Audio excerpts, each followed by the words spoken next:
Maria Raiwe. I work with Pension Central as a product manager. So Pension Central enables employers to remit pensions on behalf of their employees seamlessly. So Seamless HR's clients can also remit pensions seamlessly. So for Seamless HR, with our API, you are offering an added service to your clients. So as against payroll or normal HR services, pension remittance is also an added service that you would offer to your clients, making their processes digitized, making it seamless, which is why you're Seamless HR.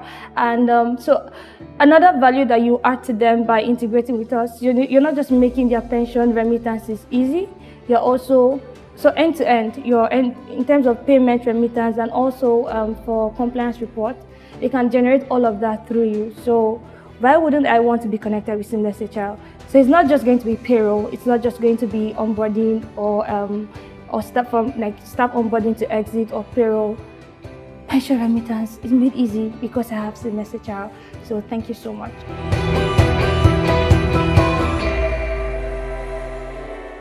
Good afternoon, everyone. I want to say a big welcome to you for making it to this webinar, and that's on driving greater value for performance management in financial services.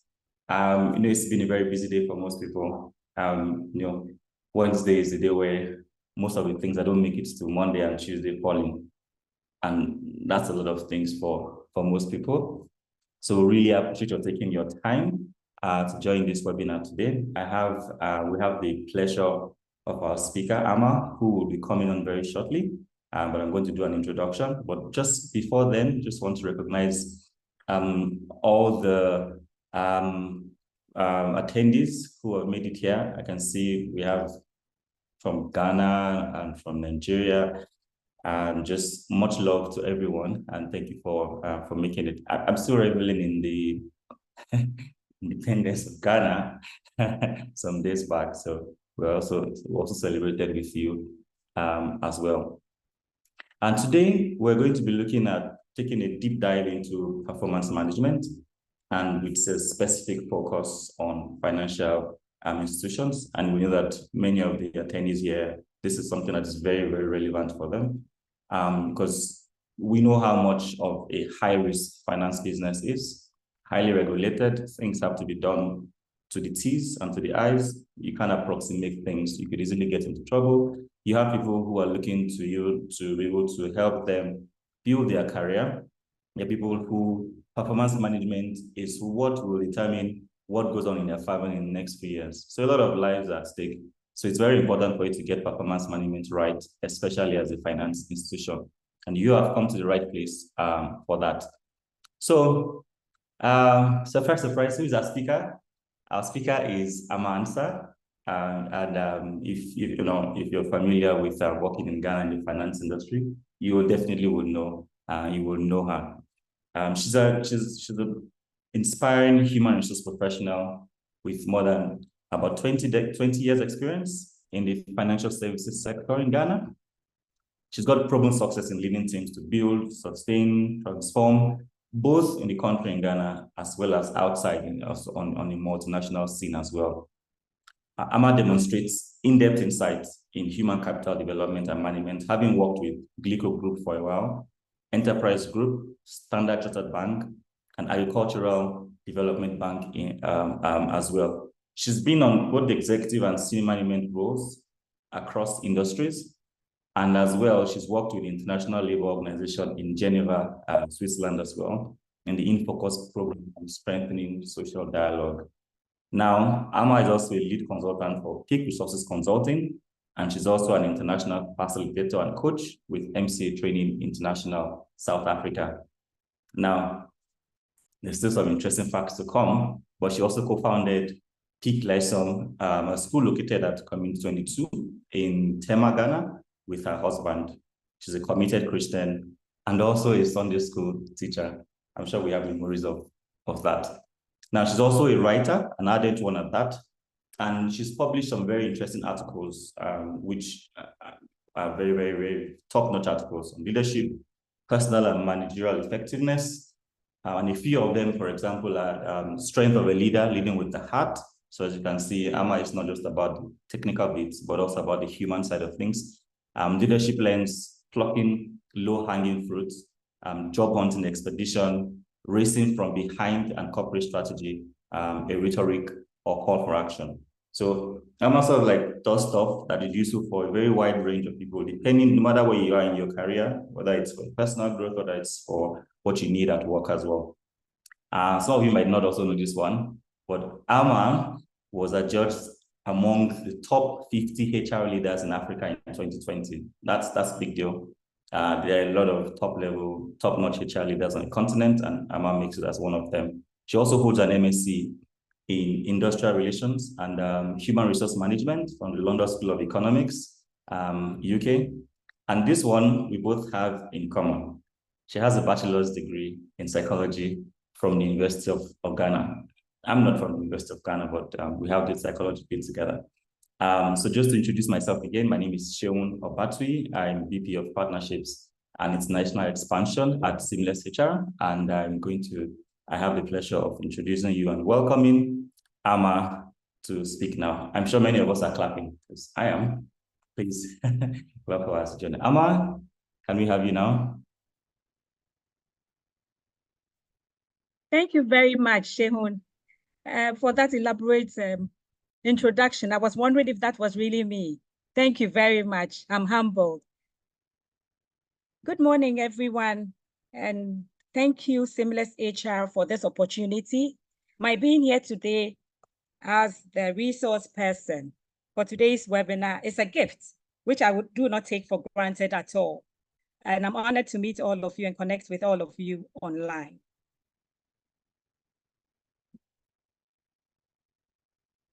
I would like to please share my slide.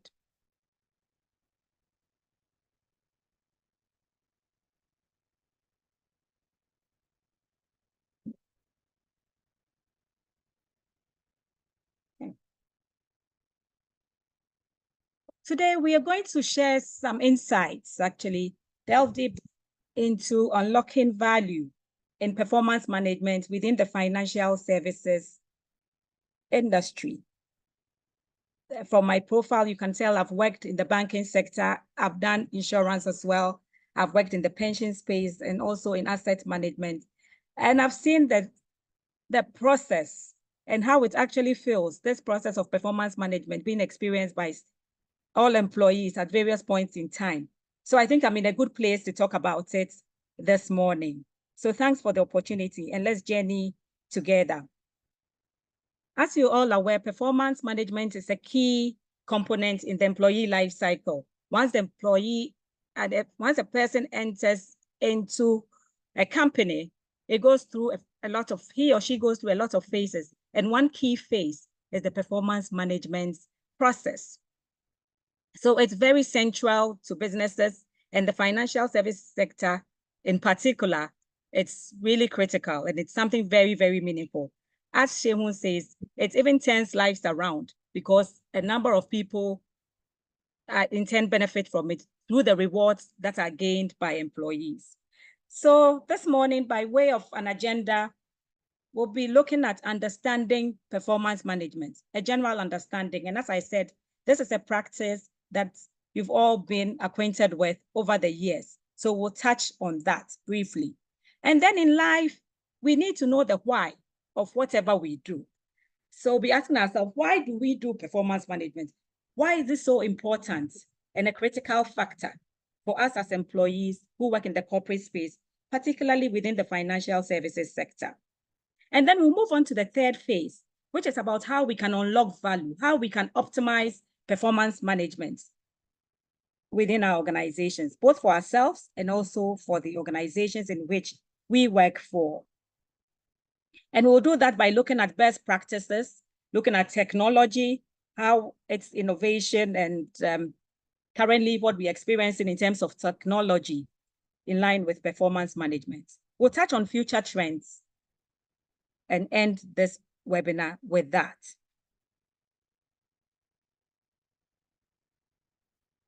So when we speak about performance management, it's a process. It's a process not a one-time event. That's what we need to note. And it's a process whereby we set goals for ourselves, for the jobs that we are entrusted with. We are setting are goals that are in line with business strategy, not just the goals that we want to achieve, but goals that are aligned to business strategy. So these are in the financial services sector. You may find goals being set in the area of finance, your revenue targets, in terms of customer service, in terms of operational efficiency, in terms of personal development. These are all goals that need to be achieved for the organization. And the goals that we set may be qualitative and sometimes quantitative. For people who work in areas where it's numbers driven, you can actually put your numbers to it immediately and say that this is the target that I want to achieve. For areas that are qualitative, we measure them through key milestones that will be achieved along the line. So measurement is important when it comes to the performance management process. And then we compare our performance against the real standards that is set at the beginning of the year or at the beginning of the period for this exercise. So the goals that are set, we measure our objectives against the goals to see how we are doing. Another important aspect of the process is feedback, is coaching, because even in our Ghanaian adage, we say that whoever charts the path does not know how crooked or straight it is from behind. So feedback is a critical pillar in the performance management cycle. That is the place where we can actually put in place corrective measures, identify gaps that we do have, and put in measures to close those gaps. And finally, in that particular loop, we gather data through our performance management process. And that data is what the organization and the individuals use for decision-making, decisions with regards to talent management, decisions with regards to who is ready to take up a role when a vacancy occurs, decisions with regards to who gets promoted, who does not, decisions with regards to gaps identified that needs to be closed to ensure that we get maximum impact from all the people that we work with. So performance management is very critical. And as I said, it's a process and not a one-time activity. So it's something that we need to actually ensure that we live by that kind of principle. And as I said, for everything that we do, we need to inquire, why do we do this? If we understand the why, as the French will say, the raison d'etre, we are able to actually communicate it to our team members. We are able to convince ourselves, and we are able to convince the organization that we work in. So it's important that we do this because it's important we set goals. We wake up every morning and we go to work, but we need to have something to show for what we're doing. We do not want to just be in the workplace and become statistics. No, we want to be able to add value to wherever we find ourselves. So performance management gives us the opportunities to set goals that are aligned to business and goals that help to add value to ourselves and also to the business. It's also important because it helps us to track and evaluate our performance. Definitely, once you contribute to something, you need to know how far you are going. Where you have quantitative targets, for instance, you need to actually assess over a period to see, am I on track? Am I not on track? And what remedial actions do I need to take? And performance management gives us the opportunity to be able to evaluate our performance and track it so that we'll be on course. And at the end of the day, we will not have any surprises. Another thing that performance management helps us to achieve that makes it very central to us who work in corporate organizations is the fact that it helps to create a learning environment. As I said earlier on, through this exercise, you identify some areas of strength, some areas of weaknesses, and it helps you to get the adequate training to build your capacity to be able to perform effectively wherever you find yourself. The fourth thing is that it also helps to boost employee morale. When Shehun was introducing our session for today, he said a lot of lives depend on performance management. And yes, and truly, it is the case. in most cases, I would say, because in the financial institutions in particular, performance management, as much as it aligns to development of our people, there's the critical aspect of recognition. Performance management is most of the time tied to reward. And, human beings, we have that tendency to feel appreciated in various ways. And monetary appreciation is also something that is valued, because one will say you need to pay your bills, right? So monetary and even non-monetary recognition comes through the performance management system, because through the system, we get to know the people who are doing well, people to elevate, people to give much more responsibility to, and then definitely where there's a bonus system, it's tied to performance. And I know that in the financial services industry, some bonuses can be life transforming. So it's important for us to track our performance so that it can be evaluated appropriately, and then it's linked to performance. And the overall goal and the overall why is that every institution wants to grow. Every institution wants to grow its people and also wants to add value to what they do. So performance management as a process, it helps the organizations meet their strategic objectives and drives business performance. And financial performance is very, very key when it comes to our financial institutions. So if we are able to do all this, we'll be able to drive the performance of our various companies and get the maximum impact that we desire. I'd like to just share with you just a few things that our financial services companies, some challenges that they face. That makes it very imperative that we set goals, we set performance targets. There are issues of regulatory compliance, frameworks that need to be complied with. As we speak today in the insurance services industry, IFRS is being rolled out, and it's being implemented this year. So the way we report would change. So all these things and other regulatory activities compels us to set goals within the financial services sector that will help us achieve and overcome the challenges that we encounter. And then market volatility is also a challenge within the industry, not just financial, but in all other industries. We live in a VUCA world as we speak today. And even recent COVID is something that we can actually point to that makes our market very volatile. So the economic conditions and the uncertainties are key. And in the banking sector, talking about regulatory, there was Basel III as well, which I'm sure you know about. And then there have also been technological disruptions. And those are also things that we encounter, and the advancements in technology. Today, we're speaking about AI. We're talking about big data and all the other digital transformational initiatives that you can think about. So it's important that we prepare and align and set objectives that would help us mitigate some challenges, be able to overcome certain challenges, and also make a good impact in the industry that we find ourselves. So how do we actually unlock value? How would we be able to derive greater value from the performance management process that we've been undertaking over and over again since we started our career? We'll look at the components first of performance management, and then we'll look at certain best practices that we can use to ensure that we make maximum value of this process.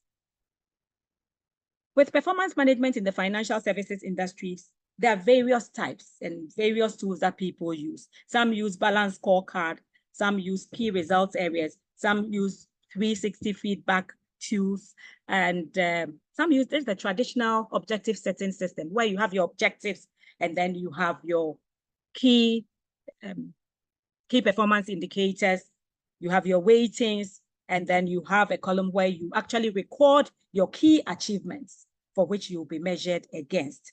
But every performance management process, definitely it begins with certain objectives, and the objectives should be SMART. And I'm sure you know a lot about SMART objectives, objectives that are specific, objectives that are measurable, things that you can actually quantify. And where you are unable to quantify because those objectives are qualitative, key milestones that you can use to depict that we started off this journey wanting to implement this particular system. And these are the phases that we'll be going through. And these are the phases that would actually determine that we have met a key objective. And then it's also be attainable. Objectives must be realistic. They should be things that are realistic and relevant. And most importantly, they should be time bound. Another key component in our performance management process is feedback. So if you go into some institutions within the banking sector, there are quarterly reviews, some do half-yearly reviews, but research and practice have come to determine that it's important to give feedback and make it a loop and make it very frequent. So it's better to do it on a quarterly basis so that there are no surprises. As it is said, feedback is a treasure. Feedback is a gift. And candid feedback helps us to position ourselves well and improve in the things that we do. Sometimes you may receive a feedback which is not pleasant at all in relation to your performance. But the important thing is for you not to call, but you to lift yourself up, look at the gaps, try to bridge them, and come up to speed so that at the end of the period, your story would be a great one. And then there's the bit about analytics, which you would find in any performance management process. Data is collated from our performance management systems where we have weightings. The weightings are put together, and through the data that is collated, we're able to know which of our employees are high performers, those who are critical resources, those who are core contributors, and even those who are poor performers, so that we're able to work around them to make the best out of them and make productivity go high. So analytics have become very, very key. And these days, there are lots of tools with regards to putting together analytics for management decision making. So you see all the dashboards with all the reds and all the greens and all the whites actually pointing to the talent that we have based on our performance management process. And in recent times, with technology and analytics, talking about technology and analytics, people have moved away from doing a pencil and paper approach to performance management. It's seen as a bit archaic. People are driving towards using systems to actually progress with their performance management process so that you can do the analytics very well and be able to present that to make very informed decisions about the people that we work with. As I said, people are not statistics. People are people with emotions, people with a heart. So we need to treat them with a heart, and we need to base our decisions on real-time data, on data, valuable data, if not real-time, valuable data that actually measures their performance, that actually speaks to who they are and what they are for decision-making processes. So these are components that you find in any performance management process or system that you encounter within the financial services sector. So as I said, how do we unlock value? How do we ensure that we make the most out of this process for ourselves as individuals and organizations too? It's about establishing accountability, a culture of accountability and transparency. We do have our job descriptions, but I tell people job descriptions are not job objectives.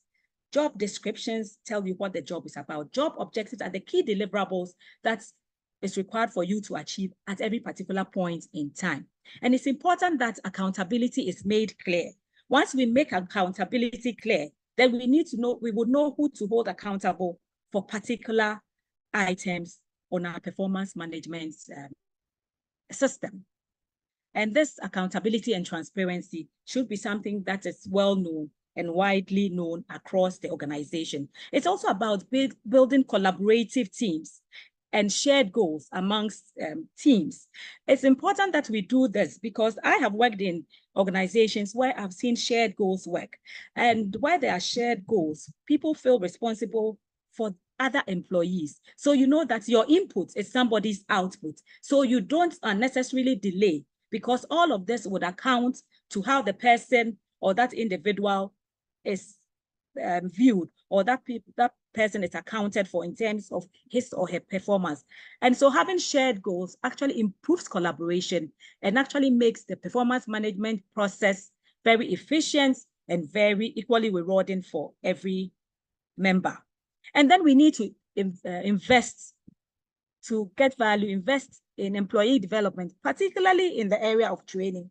When I talk about training, I'm talking about training because it does not just motivate, but it helps build competence and skill and the capacity of the people actually undertaking this process, both on the part of the team leader and also on the part of the team member. Because once we know what we are supposed to deliver on, we work accordingly towards it to deliver. If we are able to do this and we develop each other to know their responsibilities in terms of this process, then we will not have corridor appraisals where people meet people in the corridor and say, oh, let's do the appraisal process now. What were the key deliverables? Oh, quick, how much did you make? No, that is not a good process. And that is not a good way to actually unlock the value you want to derive from a process like this. The fourth thing is to make the environment psychologically safe. Psychological safety is very topical these days, and rightly so, it needs to be. And in the performance management process, psychological safety is very important because your team members should be able to speak to you about the goals that they have set. They should be able to come to you and say that these are the challenges, so we need to amend these goals to ensure that we meet the ultimate strategic delivery that is required by the organization. Your team members should feel free to be able to contribute and contribute effectively without feeling victimized or being intimidated. And that helps to derive good value from the process of performance management. Looking at the future, and even now, the future is here already with us. I talked about dashboards, and now analytics is very key. Very, very key. I think with the onset of COVID, we all realized that we need to change the way we do things, the way we work, and even the way we assess performance. Now, people do not sit with you in the office every day. So what they do is critical. The milestones they achieve is critical. They are critical. So dashboards are very, very important. And all these analytics are used for management decision making so that we are able to tell a story from the data we gather and not just make wishy-washy statements about people's performance. We should be able to prove performance with data. And there are various innovative tools that have come up with regards to technology. So technology is a big space when it comes to performance management today. No matter the type of performance management system that is used, it can be put our technology people will be able to structure it in such a way that you reduce paper, make it more effective, make it more transparent, and be able to meet the needs. And also with regulatory changes, which we talked about, that is going to affect the way we report. And then we spool out data, because when you are doing a performance management process, you need to actually have your discussions backed by data, backed by evidence, whatever discussions that you have with whoever your line manager is. So that is going to be very critical because the regulatory framework keeps changing.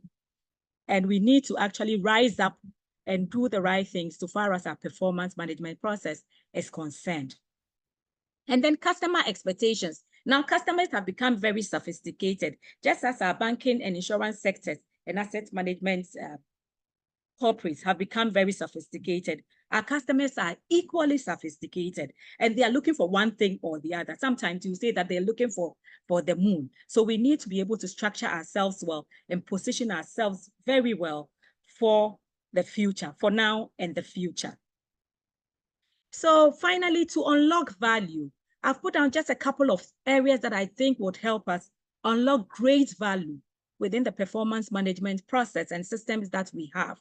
The key thing is that we need to align our goals. Our goals should be aligned, properly aligned to the goals of the organizations. And coaching and counseling are very, very important. A coach does not tell you what to do, but a coach guides you to do what you have to do and do it appropriately. So coaching along the line is very important, both on the part of the team leader and also on the team member and all other members in the organization. It helps, shapes us up and shapes us up appropriately.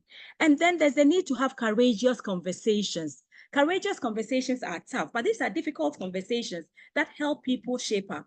And in the performance management process, courageous conversations are key. Courageous conversations on the part of the line manager and also on the part of the person who is being appraised and who is being assessed. Because as I said, feedback can be tough, but if we are able to speak to power, if we are able to communicate our views appropriately and in an assertive and responsible way, I think we can get very good value from this system. We will not have corridor conversations on performance. And he said, oh, I told you this, I told you that. And also we need to actually back our performance with data. That will help us to do proper evaluation at all times. And finally, minimize biases. There are so many biases that comes with performance management process. And the politics in organizations does not make it any better, but the politics are there to stay. So you ask yourself, how do you ensure that these biases are minimized? I know of a situation where somebody who did not actually perform well was rather promoted when somebody who performed well rather did not get a promotion. This is just because the process of performance was not done right. Another bias that we see is also in the area of force ranking, where everybody has to fit into a performance curve.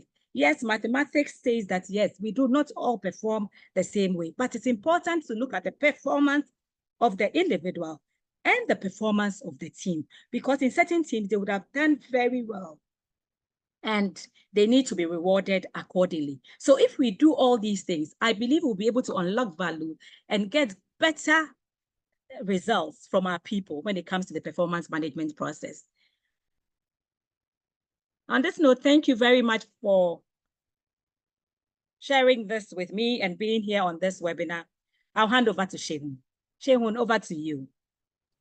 Thank you so much. That was splendid. You had so many powerful points, and of course, this session had to be short out of respect for the time of the audience. But I'm sure if we give it the entire day, there'll be more stuff dropping, and people would be conflicted. They won't want to go back to their work. Yeah. Thank you so much. I want to pick a few things to just sort of like for us to talk more about on what you just mentioned. I like that part where you talked about job descriptions are not job objectives, because sometimes it's very possible for us to get fixated on job descriptions, either as an employee or let's say as a human resource manager, and you want to stick to it. But how Africa is, we tend to improvise. We tend to use things for things that they are not made for. And it's because, of course, you have to manage the resources and you have to survive as a company. So that point is very important, because objectives allows us to be able to stick to what needs to be done, irrespective of the JD that was done maybe a year ago or 2 years ago when we joined the job. So thank you. That was splendid. Now, still speaking about Africa, I wanted to zone in on one particular point on what have you noticed in West Africa around the challenges that you see financial institutions facing when it comes to aligning employee skills and organizational needs. What challenges have you found many organizations facing in terms of aligning both things together?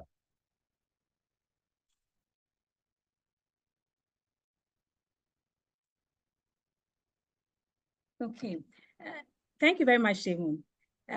In our world, it's a real thing where we find ourselves in terms of aligning organizational skills to the jobs that we find. The labor market is tight, so usually people actually settle for anything that comes their way. But organizations, it's important that we do have very good resources here on our planet in Africa, and here particularly in West Africa.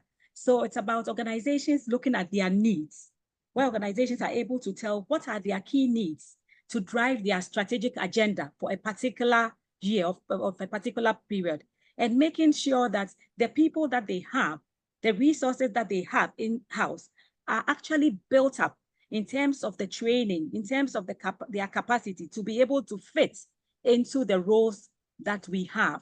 So in terms of building our skills to make ourselves ready for the roles that are within our organizations, the onus is on the employer and the onus is also on the employees.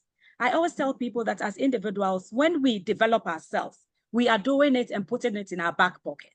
so that when the opportunity arises, we'll be able to fit and make ourselves ready for the market. So as we say today, we have very good talent that would be able to meet our skills, but it requires us being ready and able and willing to take up those responsibilities within our organizations. Thank you for that, because now you also made it a dual responsibility, not one person waiting for the other to do it. And I think that's a good answer there as well. Now, how do you think financial institutions can leverage technology in order to optimize their talent management and performance evaluation processes? Like, what place does technology like Seamless HR or any other one that any company might prefer, what place do you think technology has in this?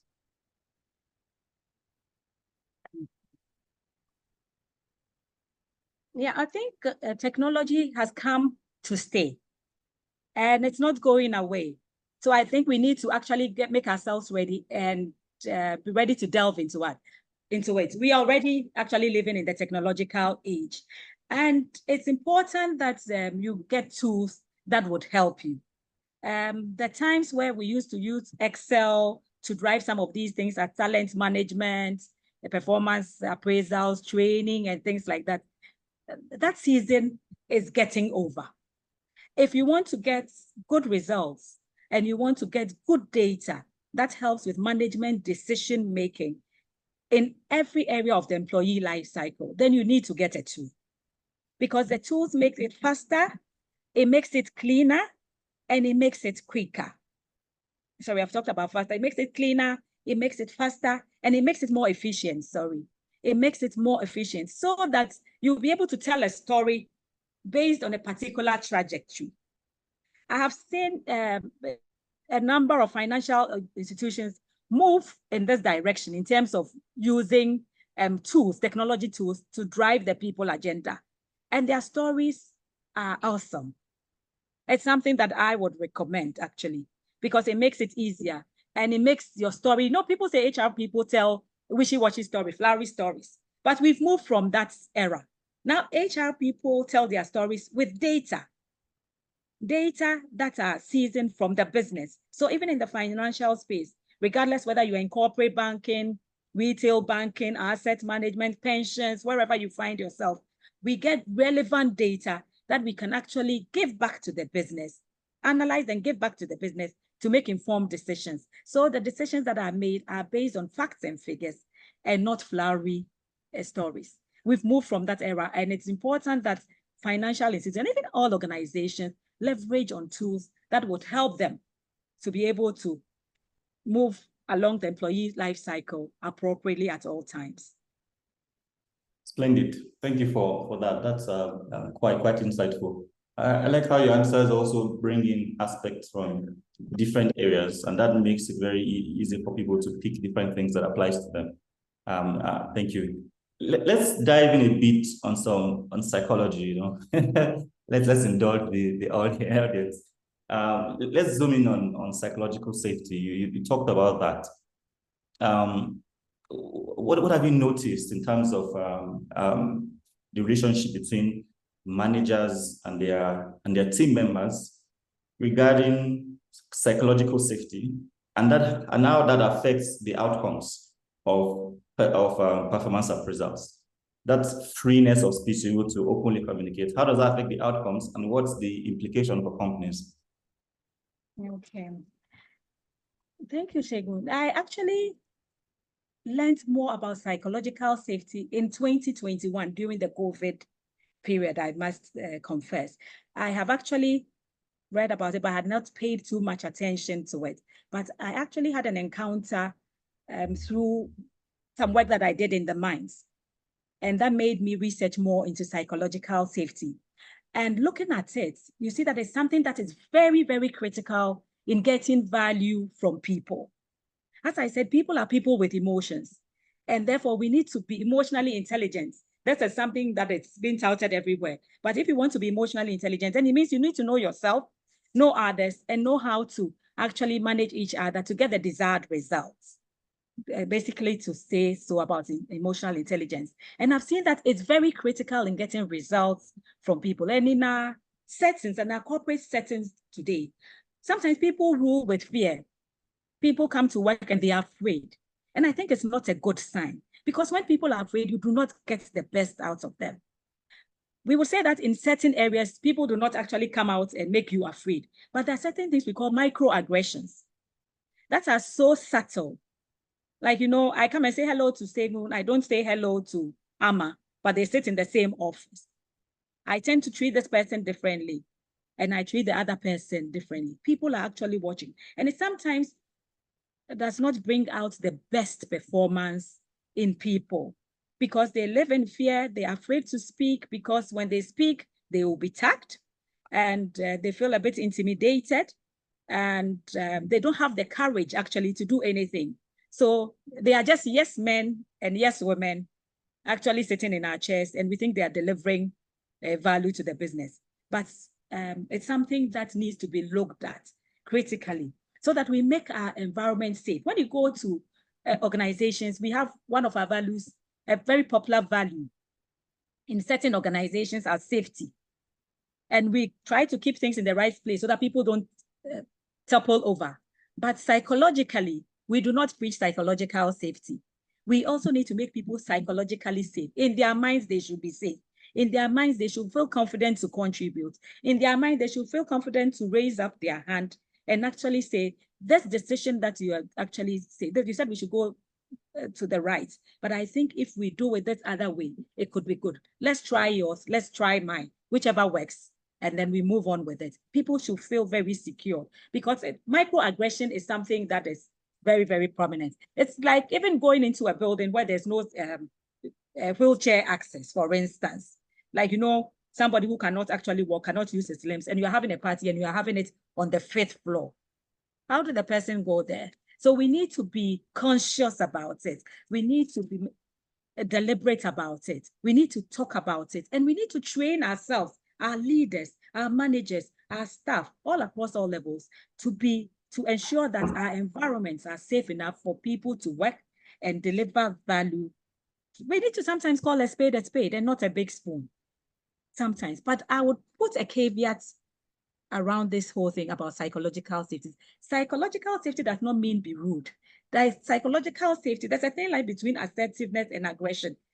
I'm not saying be aggressive. I'm saying be polite, but communicate your need. Thank you. Very good. Thank you. That was very good. And thank you for zoning in on psychological safety there and the need for talking about it. I guess that for different companies, different organizations, there'll be different solutions, but it starts by acknowledging the elephant in the room and not acting like it's not there, but talking about it. Thank you so much. Now, we're going to come back to politics and bias and how that affects. You decided we should talk about it, so this is me talking about it. We'll come back to that. But before that, you had mentioned faster, quicker, cleaner. So I think I'd like to give an opportunity to the audience to just see what seamless HR performance management offers in terms of being faster, quicker, cleaner for performance appraisals. So I'm going to take a quick, brief detour now. This is the part where they say our sponsors in commercials. Yeah, so just to see what performance management looks like, very briefly in 5 minutes. Of course, if you want to see more on what seamless HR offers for talent management and performance management, this is not the right place. Please drop a message, contact us, or reply one of our emails. We'll be happy to do that in a separate session. And you can ask specific questions on your performance appraisal processes, because what we realized is different companies have different processes and they're unique to them, and you have to respect that and build a software that is able to meet those needs, irrespective of what they are for different organizations. That's what seamless HR has been able to do, actually. So what you find with our software is, hundreds of companies use seamless HR, but each of them uses it in a very interesting way. And you're wondering, okay, this is interesting. How do you use this? So each time we tweak the software, to meet it particularly, we customize it so that other companies can also have the benefit of those features as well. That way, you don't have to spend a lot of money just to tweak a software to fit your organization, because that's going to cost a lot of money for many businesses. And if we know, most businesses can afford to do that because it's not sustainable. So that's one of the reasons why many people choose seamless HR. So on the product, it allows you to cascade goals from top down and focus on the performance of each employee, because each employee is like a link to other employees. So if you optimize the performance of each person, you're more likely to get an overall performance, increased performance for the company. You can also choose between OKRs and balanced scorecard on seamless HR. What we find for financial institutions is that balanced scorecard works better. Yes. While some tech companies like OKRs, and some financial institutions actually are also using OKRs, and it works for them because they can tweak it. Either you want to use one of them or you want to use both. Seamless HR works that way. Sometimes you can even use OKRs for some kind of stuff and use balanced scorecard for some other kind of stuff. Knock yourself out on seamless HR, you can do both. Also, of course, you get to track appraisals from beginning to the end. You can get to see how many employees have their objectives set up, how many employees have the objectives approved by their managers, how many of them have done their appraisals, how many of those employees' appraisals are waiting for review, like a pipeline. You get to track all of that on seamless HR. You can also get to do 360-degree appraisals for feedback between employees. You can also make this anonymous as well if you'd like to. So, both the line manager and employees together can also have feedback sessions. And of course, there is a point where the counter-signing officer, who is the line manager of the line manager, gets to also review all of these things transparently and makes their decision based on what they observe. There's also an employee self-service that allows your employees to log in, make requests. It's not just performance, but we're just focusing on performance here. So they can do things by themselves. That lightens the load on both managers and HR managers. Because what you find is that HR managers are trying to encourage line managers to be more involved. But you find line managers just pushing it to HR. HR, that's your problem. It's not me.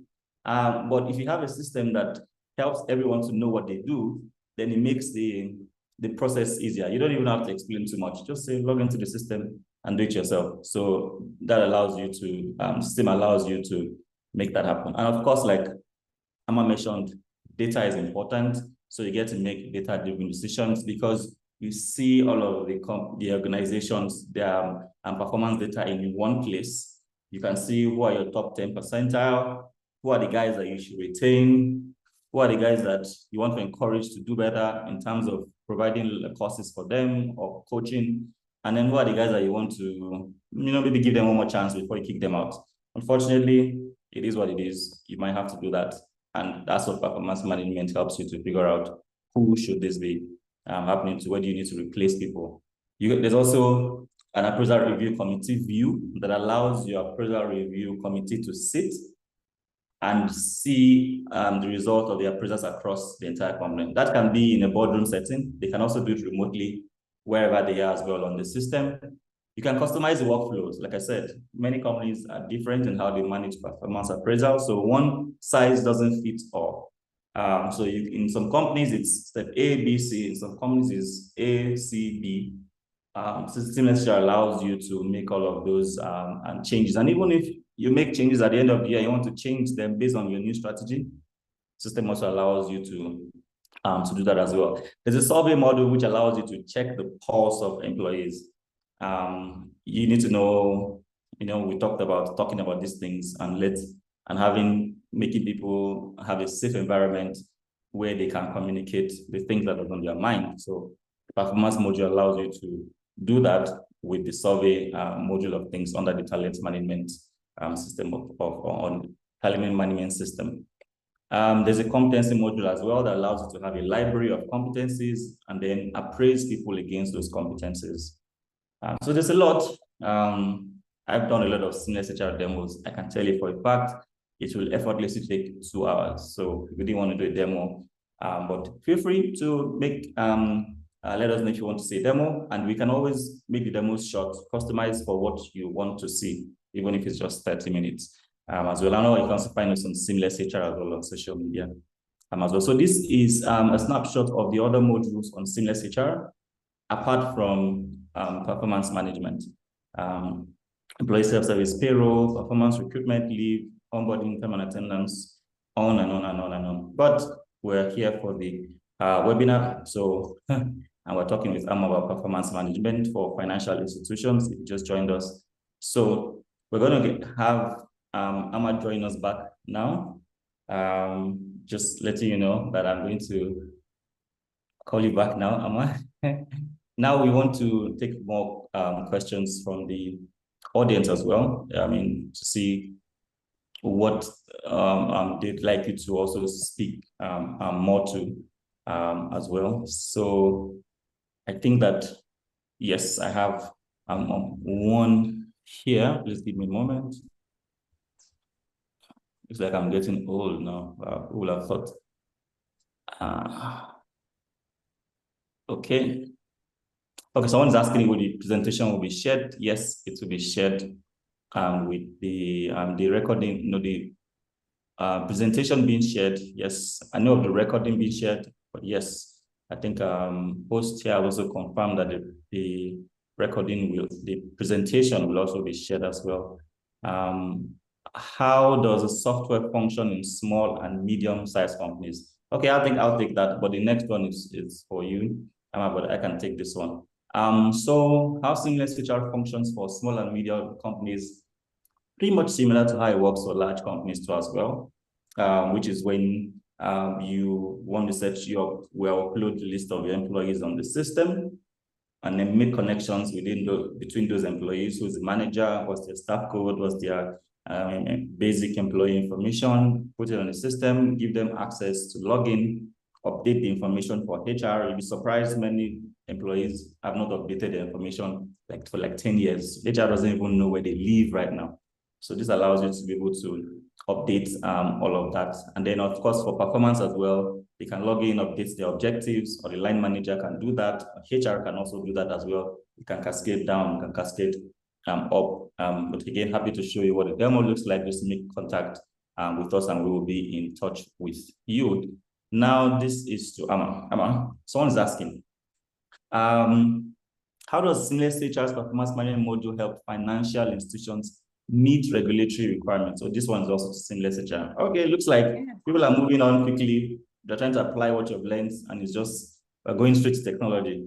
Yes. So for financial institutions, what it does, well, how we do that is in terms of your reports, as well, in terms of your reports. So I'm guessing that you probably will have some regulatory requirements like diversity, inclusion, in terms of, for example, what's the makeup of for gender on your management team as well. Do you want to correlate gender with performance scores?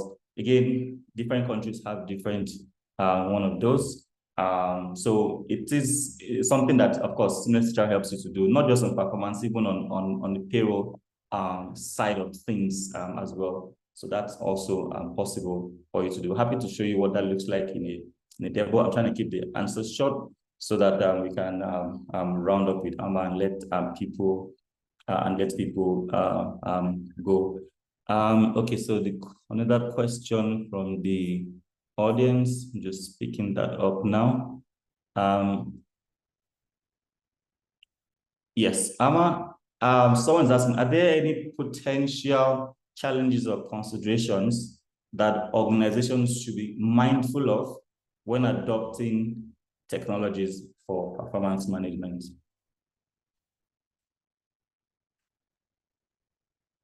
All right. Usually we have the notion that technology will solve all the problems, but I would say that it does not solve all the problems. The human factor is very, very important because we need people to work on the technology. So in terms of softwares that I used, I haven't used seamless HR software. But I know that every software that is being used, you need to get people to pay attention to what they put in there, because it's like garbage in, garbage out. So we ask people to input their data in there, and there's somebody from HR who needs to actually check and verify to see that the data that has been put in, especially the self-service portal, the data that they put in there is right. There's also certain aspects that you also need to be mindful of, like people uploading their certificates. There's the need for verification on those particular items. And then I know that there will definitely be fields that you cannot change. The fields that you cannot change. And those fields are things that we need to be aware of. And in terms of using a software for performance management process, I think there should be people who are single points of contact. And I think organizations need to pay attention to that and be mindful to who you give access to in terms of the system. The managers who can go in there to actually approve or appraise should be noted. You should know. And when somebody leaves the system, as an organization, as an HR person, you need to go in there, whoever is your single point of contact, make sure that that person is archived where the person is supposed to be, so that we manage the data and keep the data clean all the time. So there is a responsibility that organizations need to be mindful of in terms of using any tool for their performance management process and any other HR process for that matter. There needs to be a single point of contact, or single points of contacts, I would say, people who can go to the back end and make changes. And there should be some level of supervision. Thank you very much. Brilliant. And I'm going to connect that with a very popular one that we get, which is on AI and taking people's jobs, just like you mentioned. Technology can't do that. Yes, you're right. Thank you very much for that. And then there's one more question on terms of, can seamless HR performance module integrate with other HR systems? Yes, the answer to that question is yes. In short, we can give you more details when we talk with you. Thank you for that interest. Now, as a bonus, I'm going to bring it back to bias and politics as we round this up. If you remember, we were talking about politics, bias, how it affects performance management. This is important too, because sometimes even the HR manager is a victim of the politics and bias. I know. Yeah, HR managers are like the bad people who makes everybody not know. They are also, in the system. How do we correct for this bias? This is the last one, bonus for those who stay to the end, and then we can wrap it up here. How do you correct that bias? What did you say? How do we correct the biases? I think we need to build into ourselves a system of integrity. Every leader has to be integrous. I know that is a challenge, but it's a culture we need to build and enforce over a period of time. It may not happen today, but it would happen over a period. I think if you're a leader, you should commit yourself to being honest, and you should commit yourself to being truthful. The thing about politics in organization, it will not cease. It's even said that even in, a friend said that in her mother's women's fellowship, there's even politics. So definitely it's not going to cease. But then to minimize that, we need to be integrous. As leaders, we need to ensure that people who perform are rewarded appropriately. People who do not perform, we need to have a conversation with them. Even people that we need to manage out because of lack of performance, we need to have a conversation with them. I tell people that you can say yes for a reason, and you can also say no for a reason. One other key way we can minimize politics in this particular process, and it's about being emotionally intelligent. I think that leaders and all people have to learn to be emotionally intelligent. And I think emotional intelligence can be learned. It's not something that we are born with. So we'll say that if we are not born with it, you don't have it. We need to also know that. And then we need to minimize the personality clashes. We should take people and assess them based on the key deliverables that we've assigned to them, not based on their personality. Let's look at the work that they need to, and the key objective that they need to achieve, and not who they are, what they need to achieve and how they have achieved it, because we look at the what and the why. but not just who they are.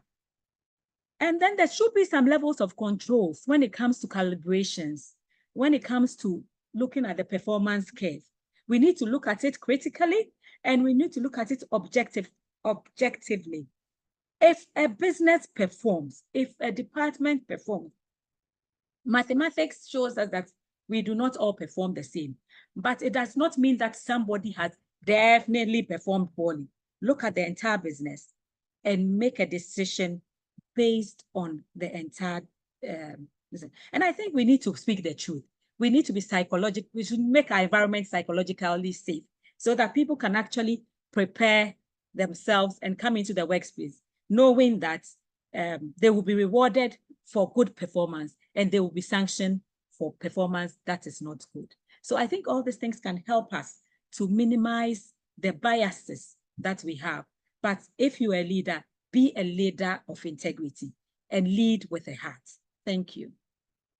Thank you so much, Amma. What a way to bring this session to a wrap.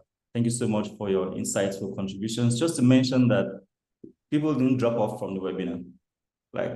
So apparently we have very good people here. We appreciate the time, and clearly as well, Amma, you've been able to hold the attention of the audience. People did not drop off. Usually webinars, people drop off towards the end.